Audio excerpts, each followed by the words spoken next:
ngeri, memalen. Tane panay na yan ng gobyerno. Kimot ta na. Ikatamis mo misasang metong tamo. Biyayan tayong Kapampangan. Nung yung gobyerno ay nakakasopan, pabrenta na pa yung gobyerno. Manalilila rin din eh. Mangailan rin din eh. Pero ninong manatili, ninong makasakitan, ikatang Kapampangan, ikatang memalen, ordinaryong memalen.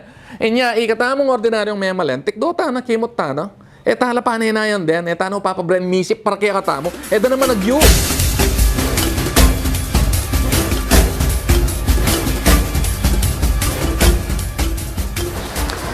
Ike po tingking kasebian, Kapampangan.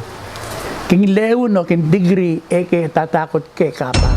Alam kaming sasabihan na ilang malyaring magkabe. Pero ilang malyaring bandyan.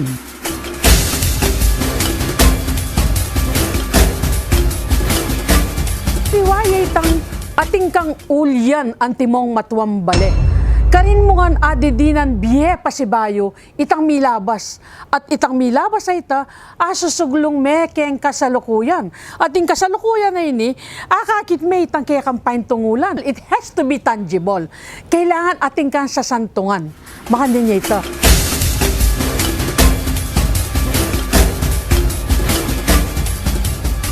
Masaya kami po. Ing kikatang gobernador, kapamilataning karelang kapamalaan, may pasarnitang Pampanga Tourism Code. At hinta na pong Pampanga Tourism Code. Actually, itong Pampanga Tourism Code, at yun naman dita ka rin ng kulturang pong alit. Dapat ing meging problema ka rin, mi patupad, at tini pa ka rin balen. So, nano pong malilyaring yun, kanya-kanya. So, kanya-kanya, tami kitikit, gagawan. Pero nung metong yamo, tipayay itang Pampanga Tourism Code, kareng si Babalen, kareng barangay, metong tamo panlalawe, pane-coordinated, palagi ko, at lumbage. Akwata nga kamtan ng kikatang paninasan. Kadwa, we can maximize resources, human, physical, logistical resources. Masabihan, alang ulit-ulit, kasi balo tamo eh. And katlo, katintang focus.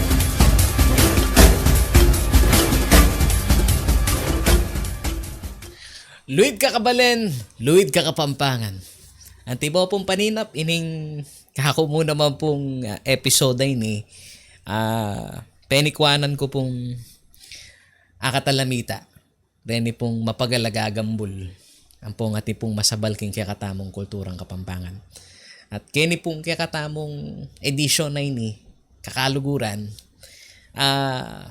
emo sana nganing Aldona ning Pampanga, founding anniversary na din kaya katamong kaluguran na probinsya, magsilbing kamulatan, rening amano, da rening kaya katamong cultural advocate. Masakit man pong damdaman, yung amano da, nung misan atila pong buring biye, mas malala makabaldugan ning pamagmasusi na po ning kaya katamong probinsya, na nanuya mo ita ngayo, mapalyari pong ating manandaman at intutuna po kanita kabalen ing mumunang kapalyariang kanini retang baluda kay sarili dang Kapampangan la, pero atin la pong kakulangan, atin la pong maragula kakulangan, bibiye sana ako contribute sana ngara kini pong kaya katamong pamaggambol kaya katamong kultura.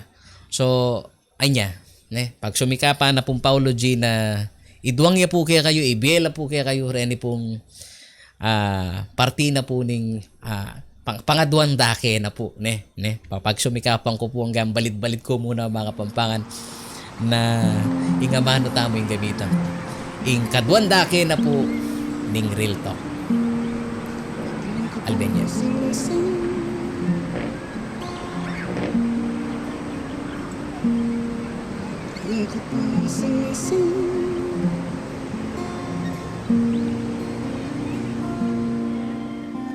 Ating ko pong sing-sing-sing-sing, metong niyang timpukan, ama na ke po iti kang indong ibatan, sangkang ke po sinino, king metong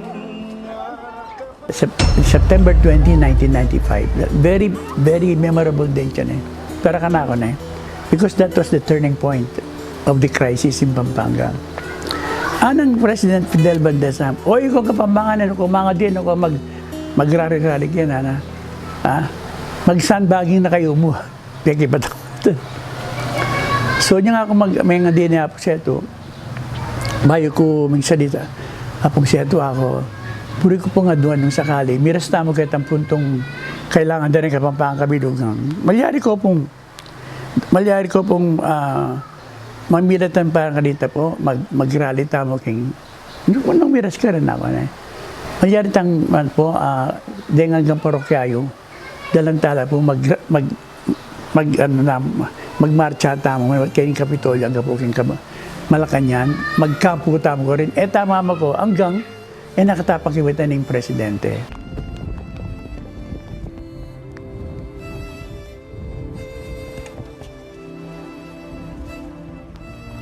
Dito na lahat sa akin. Yun nga lang, ang inaano namin dyan, ang hinihingi namin, ang proteksyon. Oo, papayag kami, bakit hindi? Anong magagawa namin sa gobyerno? Ang ibig sabihin, bigyan naman kako proteksyon mga taga rito. Yung mga naiwanan nila rito. Anong proteksyon na ibinigay? Wala. Ay, ang proteksyon nila, yung mga helicopter na yan. Hindi malaman, baka bumagsak pa sa amin yan eh. Alala nga Pasari, uling, Ingyawara, may talakad lamang kay Mountain of Lahar. Ne? Kalokohan ng sakan eh. Kaya na ako doon ng pera. At bilang kura para ko, miras ka na ako itang puntong nino alalang gamit. Ane? Pero may nikuha lang kay. May nikuha lang kontrata. Ne? Alalamang equipment. Ne? So, kikuli na dito. At tandaan ko ito.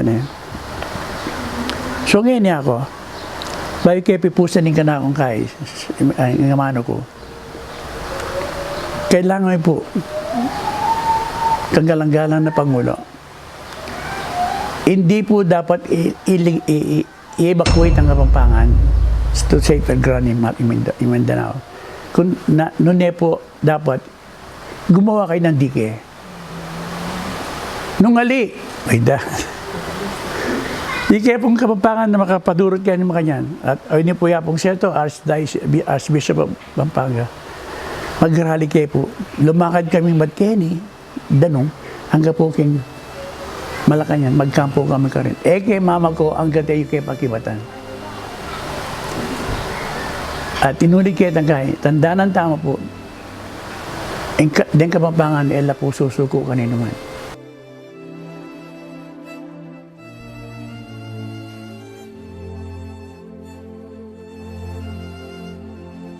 Makananong kera ka lang karing Kapampangan, survive de.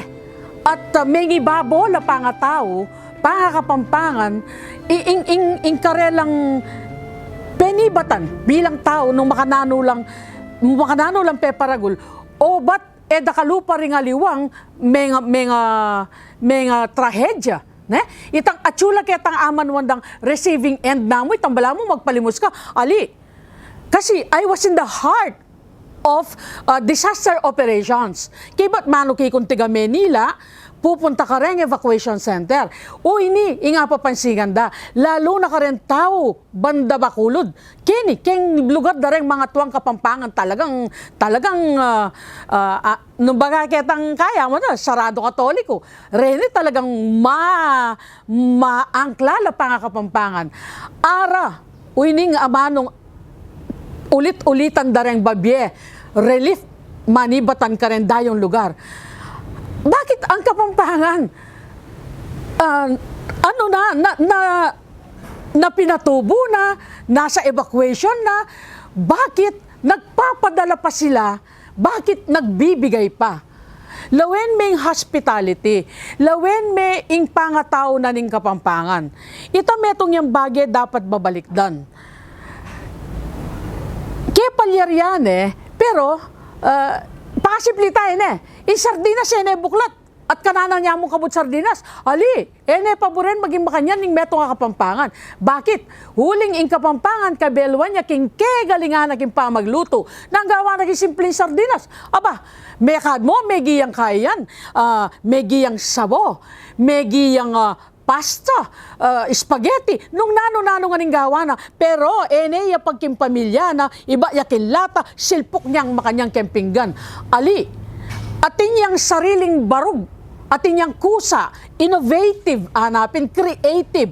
Atin ni makanya na nga survive, ing minunang trahedyang minabot kay katamo. Kay ba't nanggewa daw, sabihan tana, lalang gagawa na chul evacuation. Amo makalukulok laman, naya na lambag sa kananan ng relief. Ali, itang kagiwan da, itang baluda. Batang kay at chukumen nila. Kasda muli, bayo ko makalog keng meto nga restaurant, balo mo Paulo, keng kilwal na ning meto nga restaurant Tamaragul. Akit mo ating makabasket. Kabalansyan ko po, suman, nanonoreta, detang tili, suman tili. Iti sa brand. Kapampangan ko, bakulod ko, kawalansyan ko.